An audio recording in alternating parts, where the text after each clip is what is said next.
This episode is sponsored by Echo. Hear clearly, care confidently. Learn more at echohealth.com. That's EKO health.com. And they can use code JSP for 10% off any stethoscope. Just Some Podcast Media. The thoughts and opinions on Just Some Podcast are of the hosts and guests and do not represent the views of organizations that employ them or they volunteer for. They are also not responsible for spontaneous black holes or nuclear wars that may occur. You have been warned.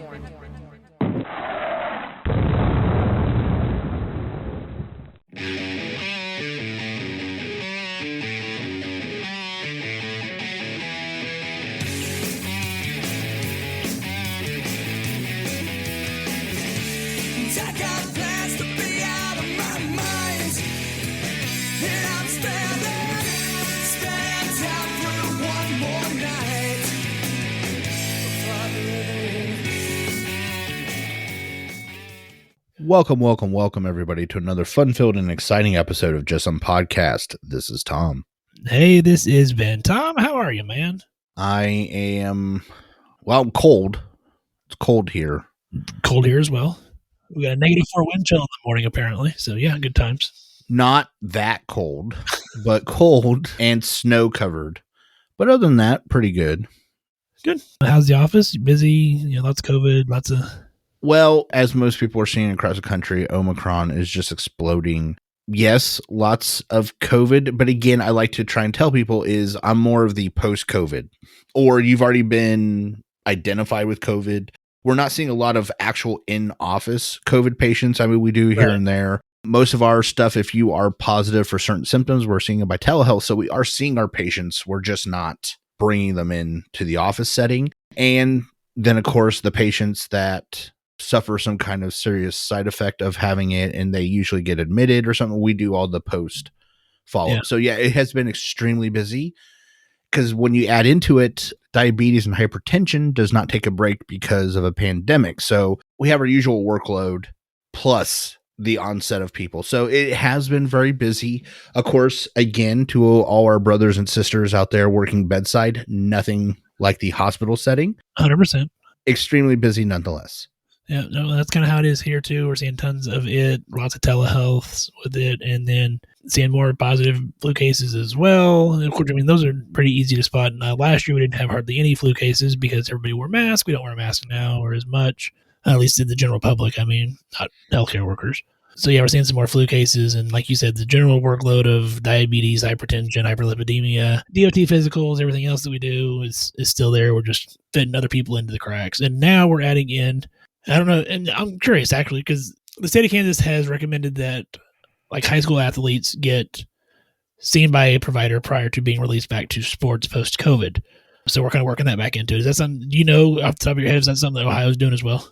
If they are, I have not been made aware of it, and I'm not seeing a bunch of high school athletes for that. Now, again, we do have high schoolers that are getting sick like everybody else.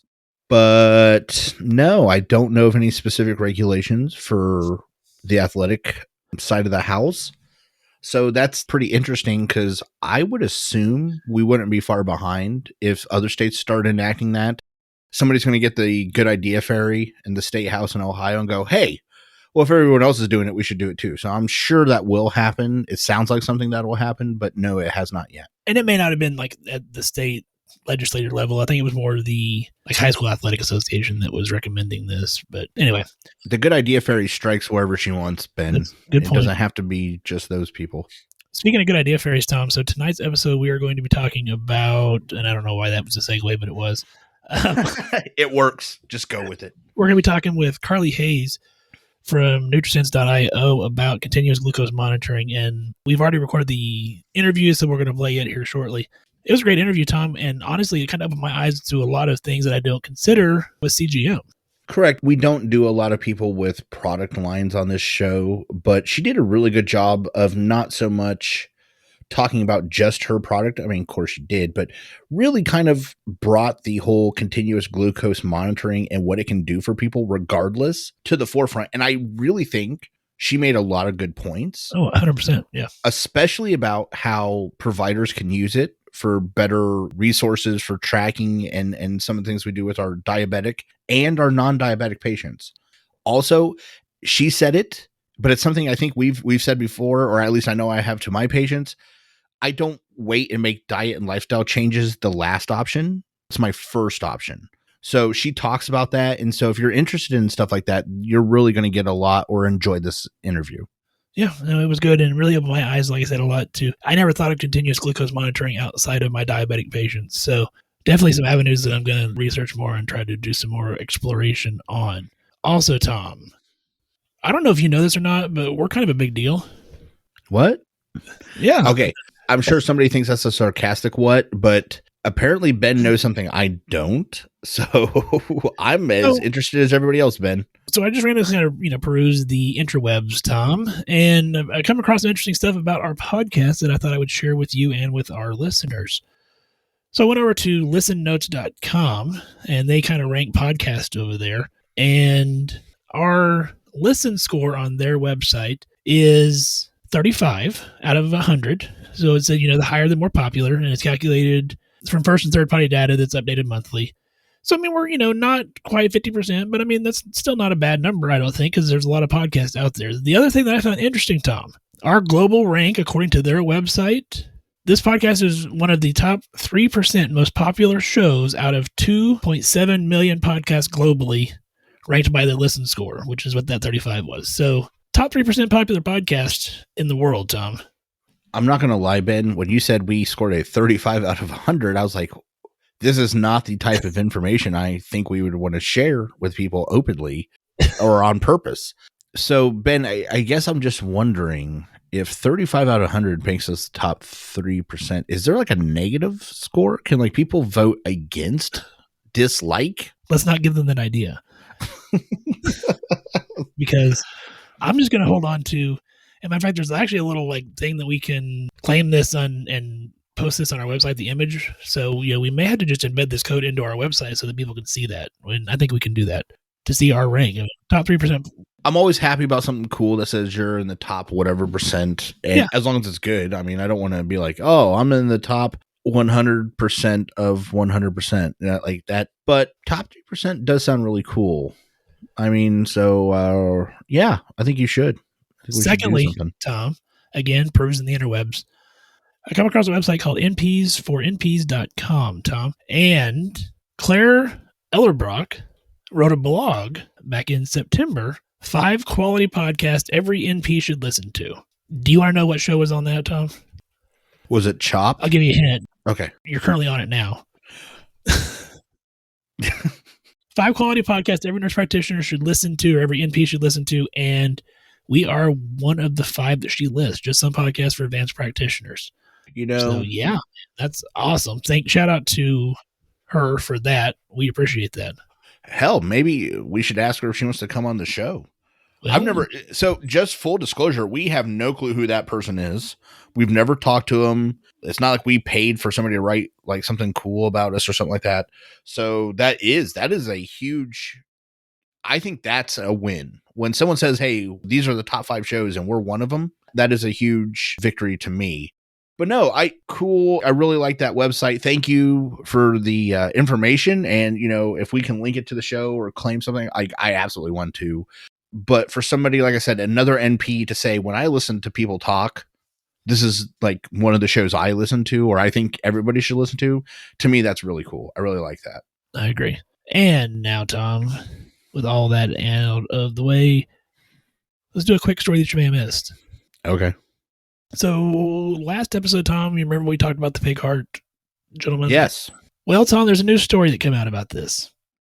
And I don't know if you've seen this or not. I think I have, depending on what you say next, because I've read some more about the old, I was going to say something cool, but pig heart transplant.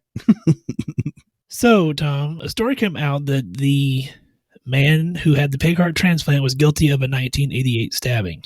Yeah, that left a man paralyzed. Yes. Yes. Well, not everybody had seen it.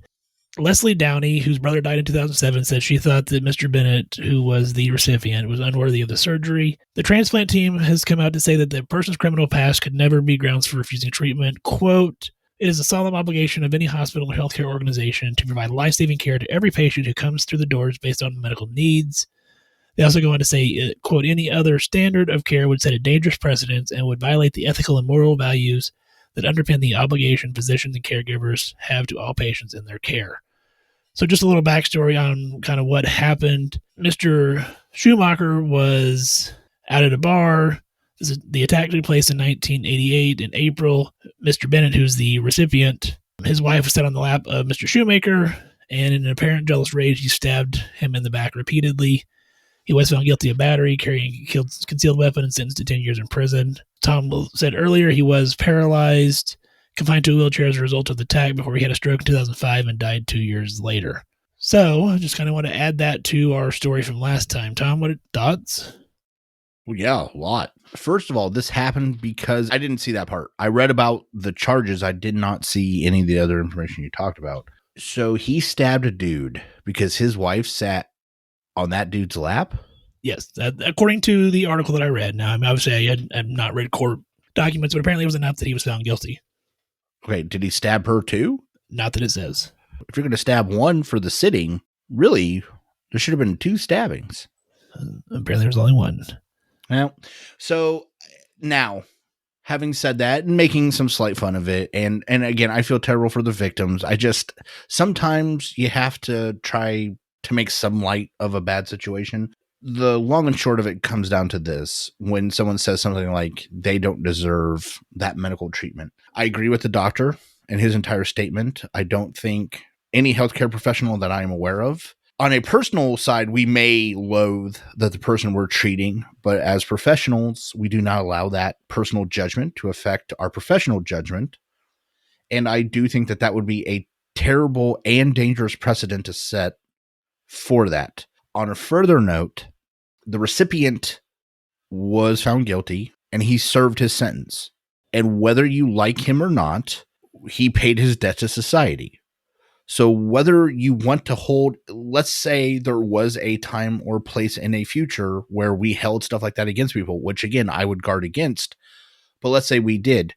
He did what he was supposed to. He went to jail. He served his time. So regardless, I think he was the appropriate recipient of that heart.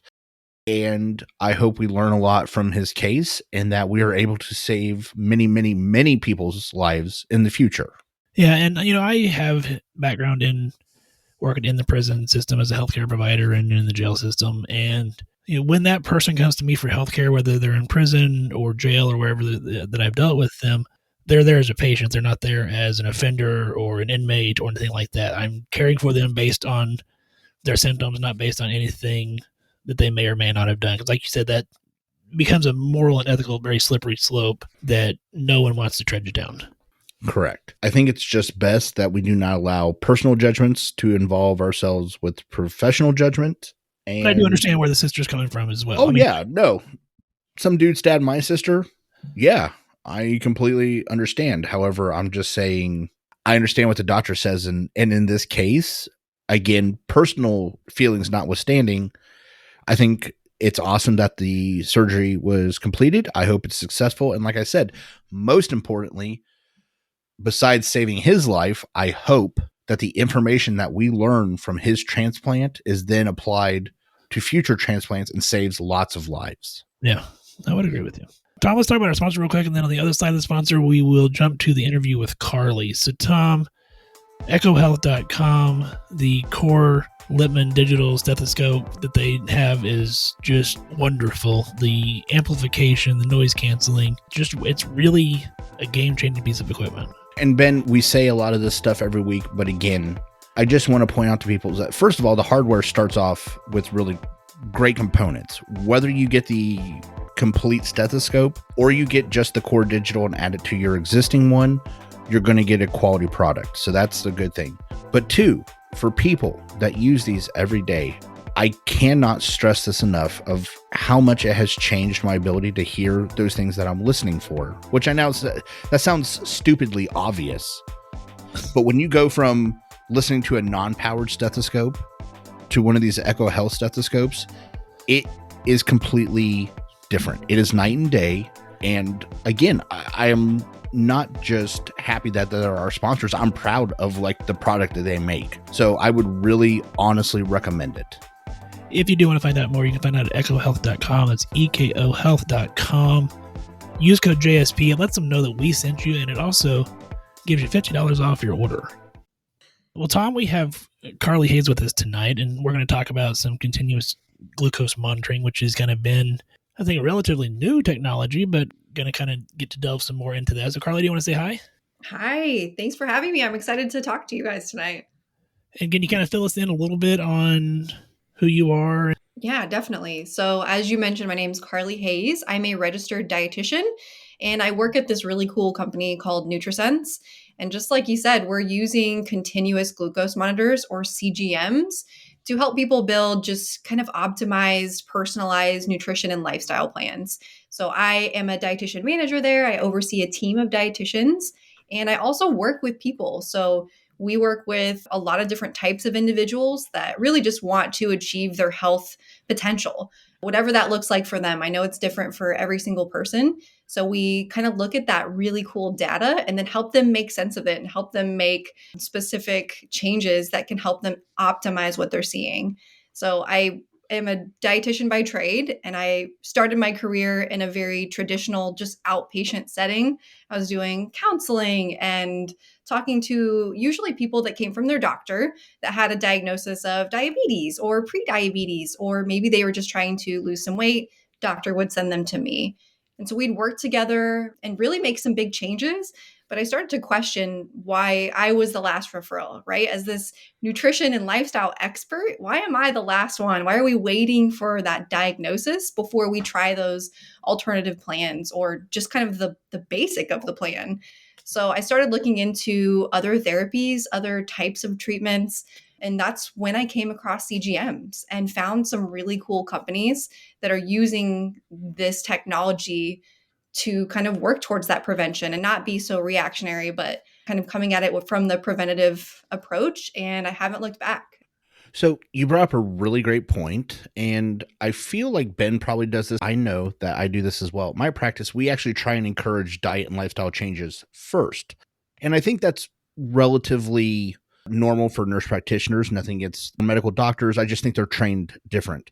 So my question to you is, why do you think that you've become the last option? Why aren't you being used first? Right. I think that's a really good question. And I have seen more providers kind of look for that nutrition and lifestyle approach first. So I do think it's changing. I think it's shifting. I'm feeling that change. I also think that some nutrition recommendations are a little outdated, right? So I will tell you that I've worked with some providers that were hesitant to refer their patients to me because they said, well, what are you going to do? Just tell them to eat whole grains and canola oil?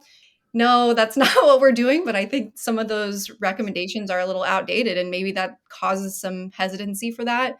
But I think the other portion of that is, like I mentioned, we're very reactionary based. So if we look at a glucose specific metric, fasting glucose, right? So everyone that goes to their annual lab with their doctor will usually get that fasting glucose checked.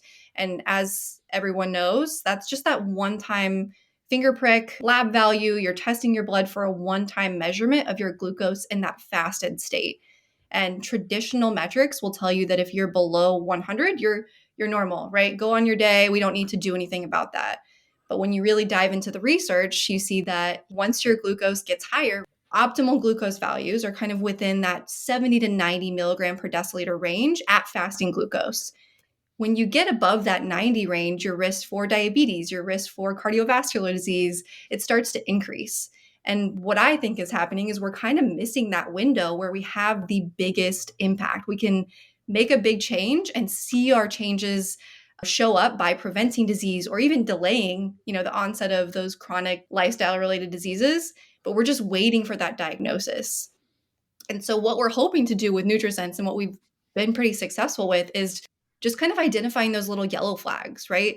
Okay, so your glucose is kind of shifting upwards. Maybe that's time for us to make a change, and we can really dive into this factor that might be affecting you. Or we've started to see your overall average glucose kind of rise up steadily. This is that little yellow flag, even though it's not going to be flagged as an issue on a traditional laboratory value. that's when we can make the biggest change in someone's life. So I think that's just a disservice to the person, right? They have the power and they can make those changes. And we don't have to wait for a diagnosis to do it. So I'm pretty naive to CGM outside of the realm of diabetes. So how did you, I mean, I guess because I'm looking at it from the medical perspective of insurance companies and things of that nature where, right. So how did you get into CGM? Yeah. And you're right. Traditionally, so CGM, continuous glucose monitor, it's only used, it's a prescription device. So you do need a prescription for it.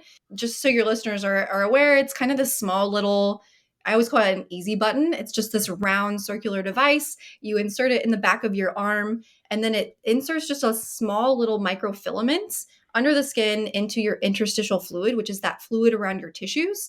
And that measures your glucose constantly. So 24/7. So we talked about that fasting glucose, that one snapshot in time. I always think of CGMs as kind of a time lapse. You're able to see the full picture, what glucose is doing throughout the night, what it's doing all day long, and then your meal responses, which can be really helpful. We'll get into that. But for now, it is really, really hard to get a prescription for this device because it's really only been studied or approved in individuals with type 1 or type 2 diabetes. So that's one thing that we found is there's a lot of red tape around getting that for preventative purposes if you're an overall healthy person with none of those red warning signs. And what we started seeing, right, is that a lot of people were using this for that alternative purpose. So a lot of people in the alternative medicine or the functional medicine space started using this in otherwise healthy people to kind of see those little yellow flags like we talked about. And so I was just kind of Googling and found NutriSense and saw that they were building this company that focused on that. And then they also add a dietitian aspect to their program. So not only are people getting this data, but they're able to make sense of it. Because when you start to monitor glucose, it's really, really confusing right at first. There's a lot of nuances there. So every time you eat something, your glucose is going to increase and it's going to come back down. But there's a lot of nuance in what that shape of your glucose curve looks like. So to someone that's not trained and looking at this, they can just see kind of this bumpy line. But with a lot of training and what we've done looking into the research, we can kind of look into those responses and assess kind of a proxy for your insulin response by looking at that. And we've found that that's helpful for literally everyone. I know that there's this statistic that gets thrown around that 88% of Americans are not metabolically healthy. I'm sure you guys have heard that. It's everywhere, but we've seen that, right? And I think that sometimes that's a hard thing to actually put into data. But when you start to monitor it and you see it continuously, that's when you can see maybe those issues that are starting to arise before they're an actual problem. So I don't think anybody really gets a lot of nutritional training. I just think that that's a fact. So you kind of started to hit on it. I did not know if there was anything more outside of diabetes that you, like you said, oh, we use it for healthy people, we use it for yellow flags. But what are some of the other things that a healthy person using CGM can get to improve their health? You mean like technologies or? Well, what I mean is like when you're saying, okay, so imagine I am one of your new people and I don't know a lot about what those bumps mean. Yep.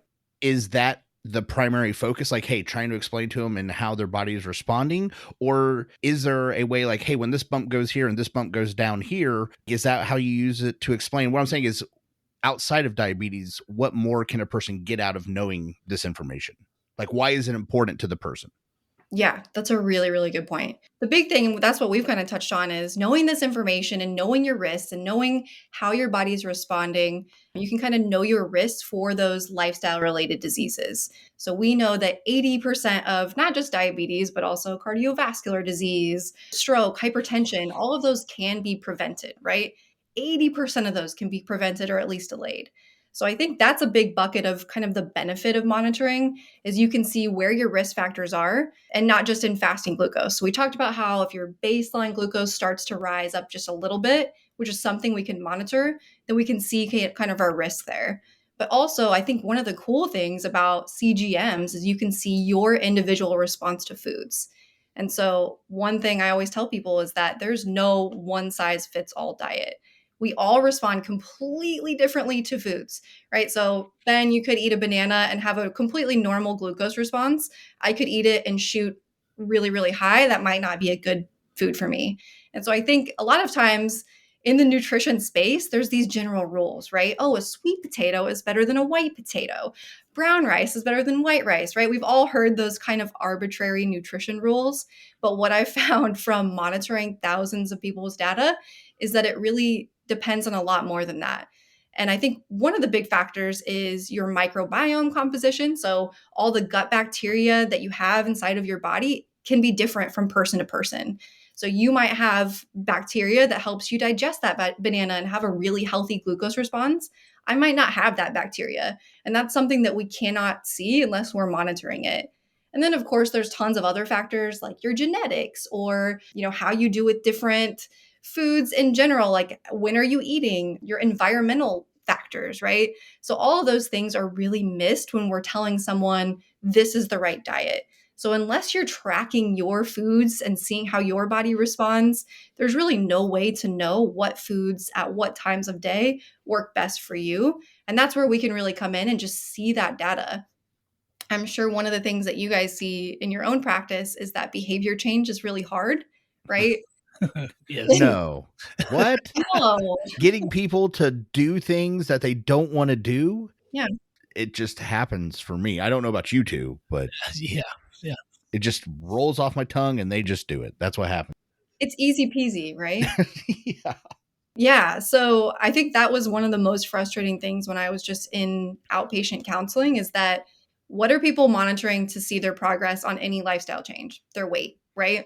Yeah. And if anyone's ever tried to lose weight, they can see that that's not the best metric to look at. Some days you're perfect and your weight doesn't go down at all. Some days you might have a meal that's not great for you and then your weight comes down. So weight is not always the best indicator of metabolic health or just health in general. And also it's a really slow metric to move. So for people, humans, every single person on this planet, we need real-time data. We need that instant gratification that says, hey, if I do this one thing, this thing's going to happen, right? I know that my efforts are paying off. And that's where I think the CGM is so huge because I eat something and then I see that data on my phone within minutes, right? And you can monitor it over the 2-hour period after you eat your meals called your postprandial response, which again, you cannot monitor anyway but CGM unless you're doing an oral glucose tolerance test. But let's be real, no one wants to do that. No. Yeah. So I think that's probably the big thing is that you see how your body responds and then you can change up one little thing in that meal or you can change up your exercise in that day and then you see a better response, right? So if you have a big spike, you make a change and then you see improvements, I think that's the data that people need to actually make that lifestyle change and have it be sticky and have it be something that they come back to over and over and just be part of their mental process when they're making decisions. So that's for me personally, right? My mom sends me chocolate covered pretzels every single Christmas. Love it. It's my favorite dessert. That was my highest spike on the CGM, which is not surprising to anyone. It's processed carbohydrates and chocolate. Right. But it's delicious. Delicious. Yeah. I had the highest spike, which was, I saw that data, but I also felt really cruddy. So whenever we have these giant swings in glucose, that can lead to energy drops, fatigue, cravings later in the day, irritability. And so I think when I combined that big spike with the food that I had and then those subjective feelings, my mom sent me chocolate covered pretzels this year and I looked at them and I was like, not today. I can't do it today. I need my energy. I need to feel good. So it was kind of that unconscious decision. I didn't guilt myself into not having them. I didn't have that torment me. I just knew how it made me feel and what it did to my body. And I said, nope, I'm not going to do that. So I think that's the power in a CGM and in real-time data in general. Without even thinking, I made that conscious decision. And I think that can be so helpful for everyone. That's interesting. So one of the things I think is important that when any new technology comes out, we start learning how to use it better. So when CGM, it sounds great, but now we're finding out a whole bunch of information. Words are hard. Now we're finding, words are hard, but now we're finding all sorts of useful information as you're pointing out. So how do you feel continuous glucose monitoring is going to change how I practice with my patients? put on your Swami hat. So like, give me some predictions. How do you see the future being shaped by CGM? That's an awesome question. I love that. Well, that's all I give. Oh, all right. That Carlee, that's what I'm known for. Oh, Yes. I love that. First thing I want to clarify first is, and I should have done this at the very beginning, but what is glucose? We've talked about why it matters, but one thing to think about with glucose, which is why CGMs are important, is that glucose is our body's preferred metabolic substrate. So we need a little bit of glucose in our body at all times to fuel every single cell in our body. And so we can use glucose for fuel, we can use fat for fuel, but we're always going to prefer glucose unless we've been following a keto diet for 10 years and we prefer fat at that point. But that's a completely different topic. We always need a certain level of glucose in our body to keep us at that homeostatic range, right? So our bodies keep that glucose threshold and they work really, really hard to do that. So I think as a practitioner, if you have a person that maybe they don't really have any signs of insulin resistance from a fasting glucose, or maybe they're just telling you that they have poor energy and you're unable to kind of see where that's coming from because their diet's great, you're not really sure what else could be going on, all their labs check out.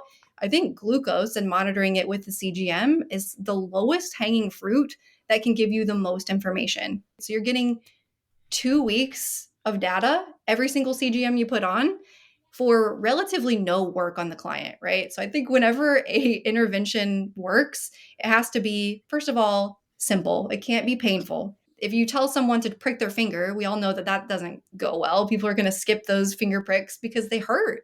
Yeah. But CGM doesn't hurt. And I think that's always scary. People think that they have to apply this thing into the back of their arm and it's going to be really painful. It's relatively painless. And then once it's there, you don't have to touch it. The only thing you have to do is scan your phone every 8 hours, which of course people can forget to do that. But if they do that and they tell you what they ate, you're able to make so many conclusions, or at least know which avenue to go through just by looking at that data. So from a practitioner perspective, at least for me, it made me more confident in my recommendations. And I was able to really, really quickly see if something was working or not. We do all these tests or experiments. We call them N=1 experiments because we can tweak little things and see if it makes a difference. So instead of trying something for 3 months, come back, tell me how it goes, you're able to say like, hey, instead of this carb at your dinner meal, maybe try this carb at your dinner meal and see what happens. And you're able to see that right away and kind of adjust based on that response. So I think it just is that lowest hanging fruit that gives you the most information. And it's really simple. It's a simple tool to apply to almost everyone.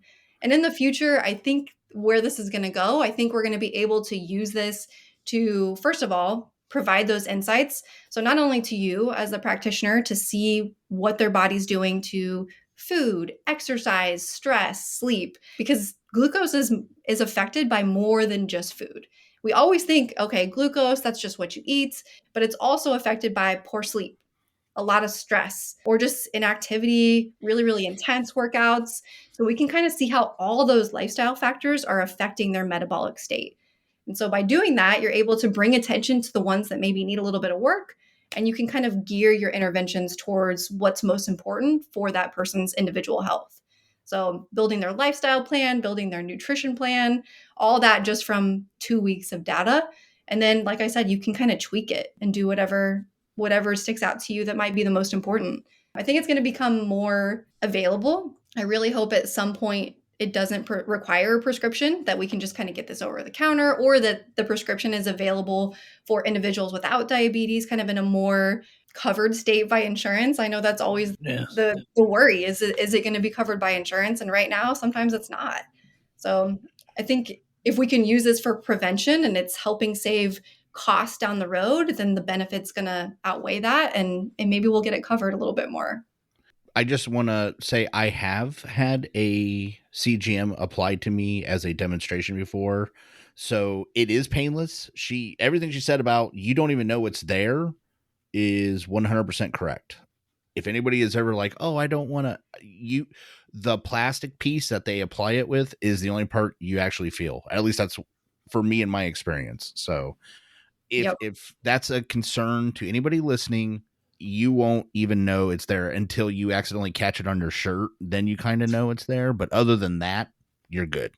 Oh, for sure. I think the scariest part when you're applying it is you see this giant needle, right? You see that needle, so you know that that's going to be used to insert the CGM into your skin.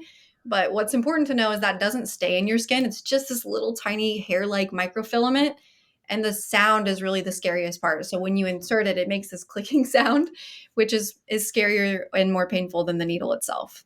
Honestly, for me, the scariest part was pulling it out. Like, I don't Oh, know why. That just terrified me. Like, oh, I gotta pull this thing off my skin. I don't know, that kind of part.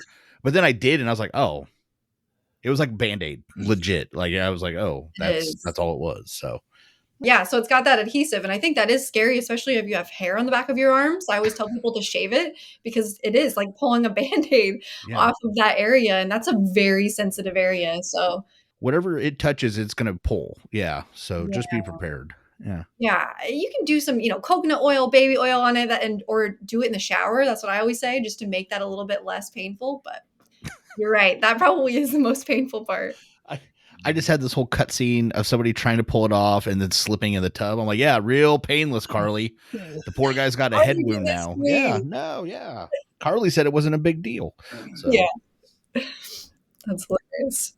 Carlee, you've talked a little bit about your company. Do you want to give listeners the website for more information, things of that nature, so that if they want to get hold of you or find you?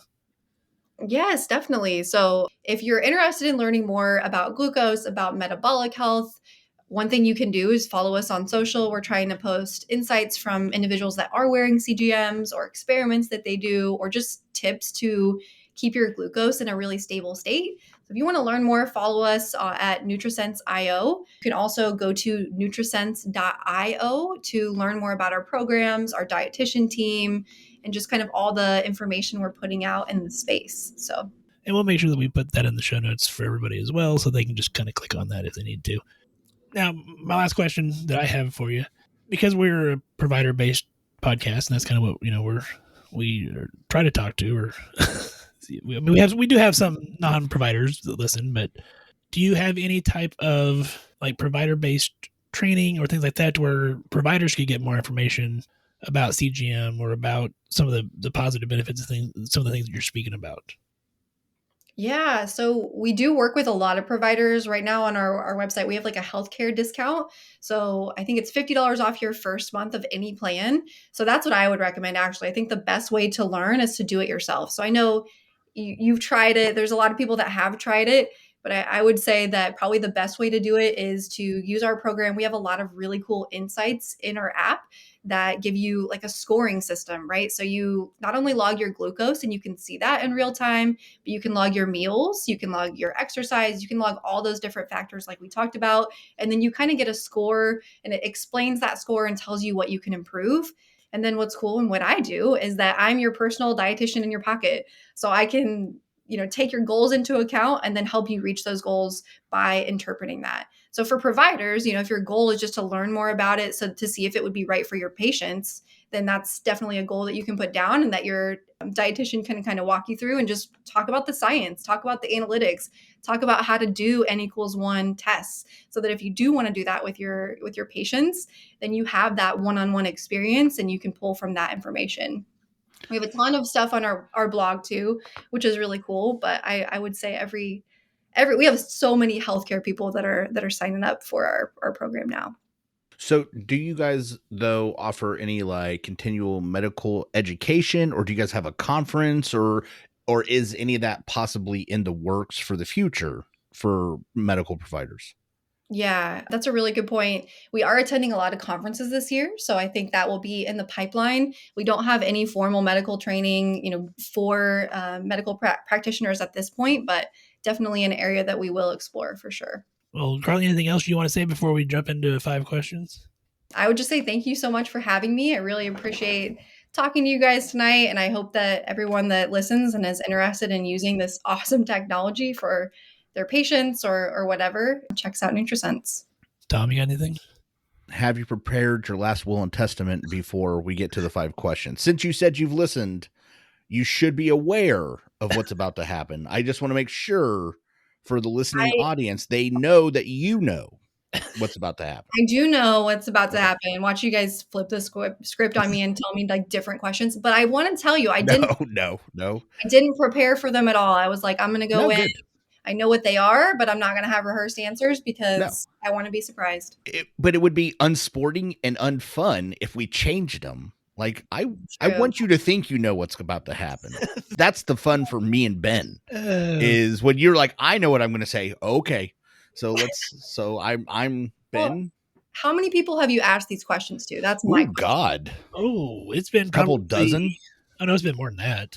I'd say probably dozens. Yeah, I'd say probably at least 50. Yeah. Oh wow. Okay, so I really have some shoes to fill. I got to live up. Yeah. Okay. A couple. Yeah. Ready. Ready. Join us on a journey into the inner psyche of our guest as we ask five questions. All right, Carlee, this is 5 questions.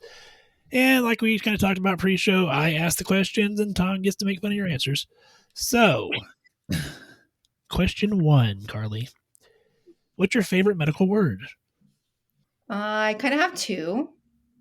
Can I do 2? Is that a cheat? Yeah, we'll let you do let's 2. hear the first one, then we'll make a judgment. So I think probably my favorite one is one that I use multiple times every single day, and that's postprandial because it sounds really fancy, but it's just after a meal. That's all it is. But people are like, wait, postprandial? So for instance, one of the things you can do for your glucose is go for a walk after your meals. And I'm always saying, I'm on my postprandial walk. And no one knows what I'm talking about, thinks it's something cool and exotic, but it's the most mundane thing ever. So, all right. So let's first time in JSP history, we'll allow a second one because you are first of all, you do something that I know I do in my practice. But I tell them like a proton pump inhibitor sounds really cool, but then I explain what it is. So, okay. So Carlee, you get a pass. Okay. So what's number 2? It better be good though. Okay. I think this one's good, but you'll tell me for sure. Emesis. Also one that sounds like really, really fancy. People are like, ooh, what's emesis? And when you tell them what it is, they're not very excited about it anymore. So okay. Okay, look, I like her using emesis. And I think she's 100% correct. But puke? Like that's what you went with. I'm just saying, out of all the things you could have said microfilament, like there's a million things, Carlee, that you've said, and you went with puke. Well, microfilament doesn't sound as exotic. I think emesis sounds like or a rapper. Really cool. So there you go. Rapper, yeah. Yes, there you go. Okay, Carlee. Both of this have to do with eating. See, I'm a dietitian. And honestly, that's what I was going to say. In Carlee, you talked about low-hanging fruit. You talked about post-eating and throwing up. Now, as a dietitian, I would assume you wouldn't want to put post-eating and vomiting in the same sentence. But Carlee, you had the intestinal fortitude to go where no other dietitian would go on purpose. Thank you for doing that. I did not even put that together at all. That's pretty bad. Carlee, that's what I'm here for. I told you. That's what we have. All right, Carlee, question 2. We'll move on because, wow. Because otherwise we'll keep going down that road. So, all right. If you could have any job in the world other than what you currently do, what would it be? That's a good question. Also around food. I feel like all of these are going to be around food. I would be a chef. That's what I originally wanted to be. I wanted to go to culinary school. I wanted to be a chef. I love food, any and all food, but I just didn't want to work in a kitchen and work all holidays, all weekends. Like props to chefs, man. They do the most and they're so skilled at what they do. But I wanted to use, food for another purpose. So that brought me to being a dietitian. But I would say chef or an equestrian. Those would be my 2. For a chef, are we talking a particular specialty? Are you talking like Waffle House or... Did you just gloss over the fact she said either a chef or a horse rider? Okay, hold on. Ben has a good point. Let's clarify. Very simple. Keep it short, Carlee. What type of chef? Tell us right now. I would just say upscale American, drawing from Greek influence, maybe. Okay, so who's your favorite chef or your favorite movie about cooking? Because there's a couple movies that actually involve a guy who's a chef as a character. So which one is it? Do you have a favorite chef or a favorite movie or?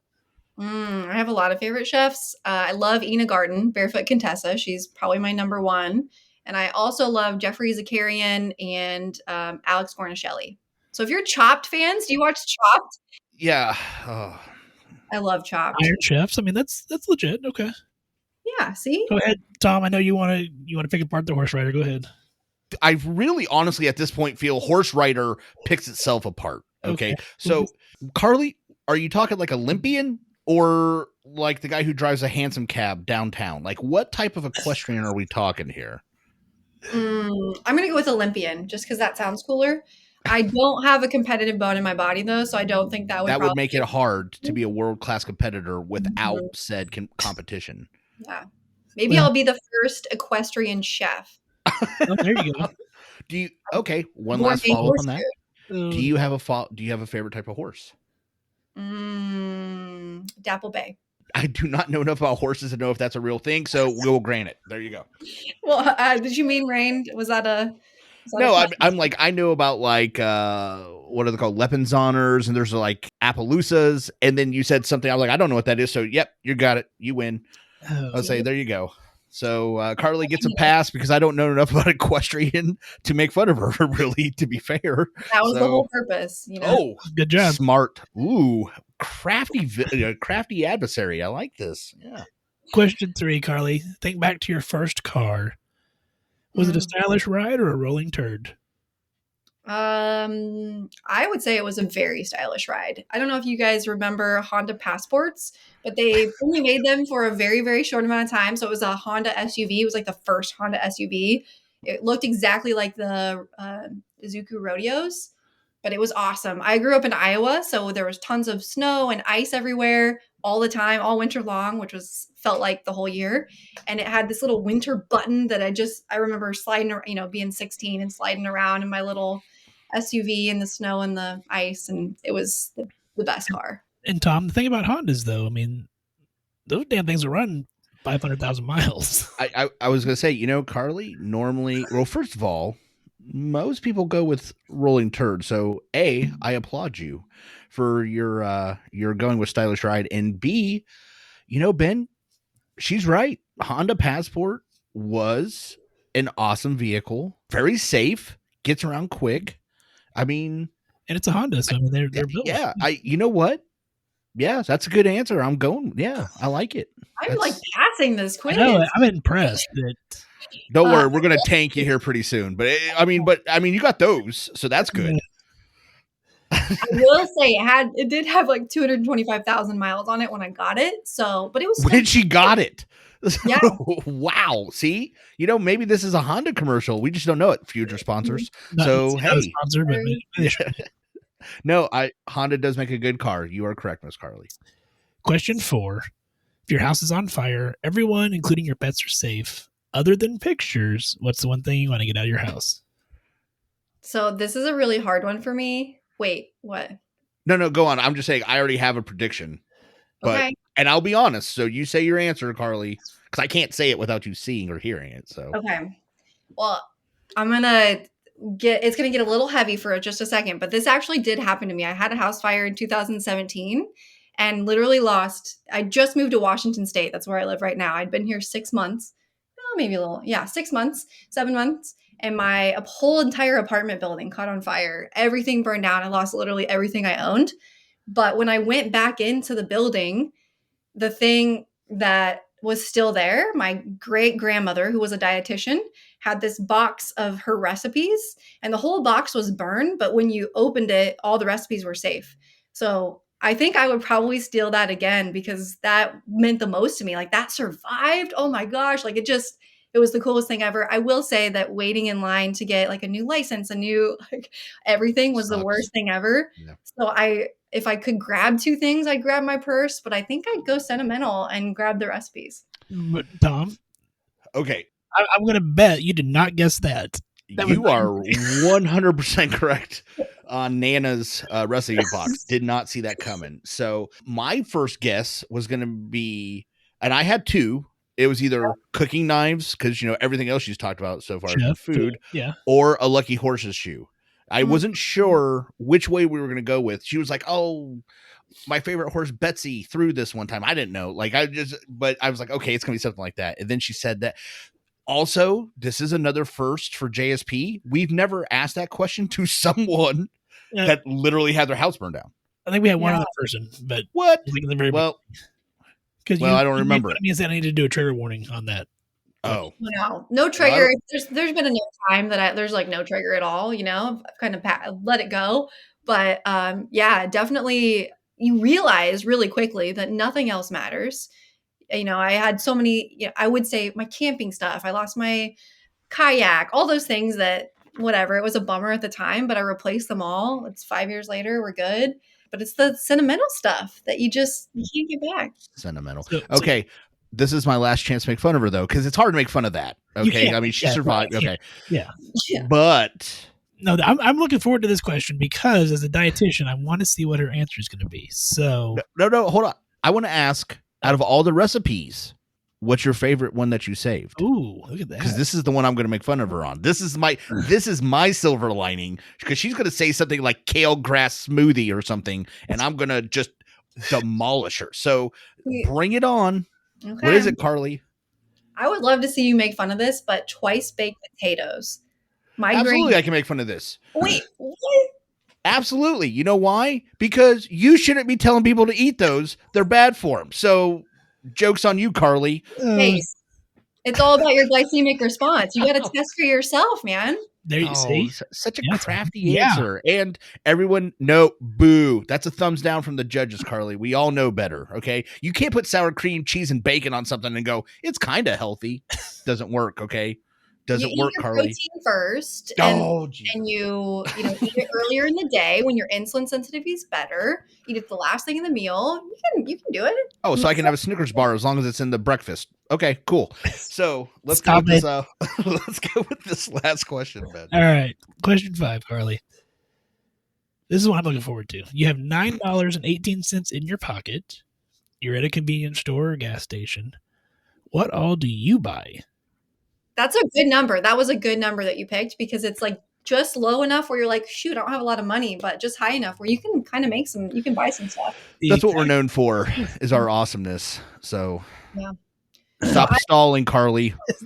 I would say if you go to a gas station, there's a lot of acellular carbohydrates, meaning a lot of quick burning energy. There's a lot of processed foods. We all know this, right? And for me, those foods don't last at all. So if I'm like eating that and I I'm driving along or doing whatever, I'm going to be hungry in 5 seconds. So I need something sturdy. So I would probably go with some really good beef jerky, like a bag of beef jerky. And we all know beef jerky's super expensive, so that would probably take my whole $9. No, but you got it on sale. You got it for like $5. Okay, if I got that on sale. That's how you fish them in. Yeah, exactly. Okay. But so far so good. Beef jerky, excellent. That is a quality answer. The Dukes. I like the Dukes ones, the spicy Dukes. I was going to ask, do you have a flavor? And spicy is also correct. So, I mean, so far 2 for 2. So you got $4, $4 and some change left. $4 and some change. Okay, well, then I'm definitely splurging for peanuts. I'm getting salted peanuts for sure. Those are 2 protein-based items, so they're going to keep my glucose steady, right? I'm not going to be hangry. But your blood pressure. Energy drops. Your blood pressure, Carlee. That sodium. It's killing your blood pressure, Carlee. I'm more concerned about the massive amount of salt intake and nothing to wash it down with. Yeah. Well, that's you're going to be parched. I need something to drink, so I'm going to go with the Lipton unsweetened iced tea. That's for real what I would get. For real, hands down, I would get that. I was waiting for her to say something like, well, I always have 64 ounces of ice cold water in my car for emergency water usage. I do. Yeah, see? So she's like, I don't need to drink that, Ben. I'm a dietitian. I always have water on hand. I really thought she was going to go water instead of tea. So I was. Yeah, no, I do like the tea, but unsweetened. So you're drinking dirty water. That's what you're drinking. Yeah. You know what coffee is? No. Coffee, you put creamer in. It's great. Yeah. Yeah. Ooh, See? if it's early morning, I might get some coffee too. If I have, if they have like the 50-cent ones that you can get for real cheap. How do you take your coffee? Just some half and half in cinnamon, but they probably don't have that at the gas station. Okay. I can. Oh, I'll ask off the air. But you know what, Ben? Peanuts, Beef jerky. Dukes, the spicy, cough water. But I mean, other than that, everything else was good. See, we could be road trip buddies. Yeah. Very good. I am a major beef jerky consumer on road trips. That is 100. So Keeps your blood sugar stable, yeah, that's why I do it too. Not because it tastes delicious. It's because it makes my blood sugar even the whole time. Exactly. That's what I look for. Well, that concludes 5 questions. Carlee, thank you again for joining us on our podcast. Why don't you tell everybody where they can find you and your company at one more time? Yes. So check us out. We're on Facebook, Instagram, Twitter, NutriSense.io. And then you can go to our website, nutrisense.io. And we're putting out awesome content, tips, tricks, information about glucose. So check us out and sign up for your own CGM plan. And if you're interested in finding us, which I mean, you already listened to us, you probably already know where we're at, but you can find us on Facebook, Instagram, Twitter, YouTube, all at Just Some Podcast. Our website's www.justsomepodcast.com. Our email, jsp@justsomepodcast.com. On all those notes, it's been an interesting interview. I think we've learned a lot, and we've gone from there. So on all those notes, I hope you wash your hands, wear your mask, be safe. Oh, no, it's Tom's. Wash your hands, wear your mask. Have a great week. Hey, everybody, stay safe out there. Practice swearing just to pass the time. Lately I see why I am alone. I caught some road rage and I thought of you. And all the many times you say I should have known. Took a class so I could find my G. Found mediocrity's the best that I could do. Meant to shower, but I slept all day. It takes everything to live the life I choose. Oh, what do you say? I screw up everything again. Oh, what did you prove except there's only more for me to lose? Failure's not the same without you.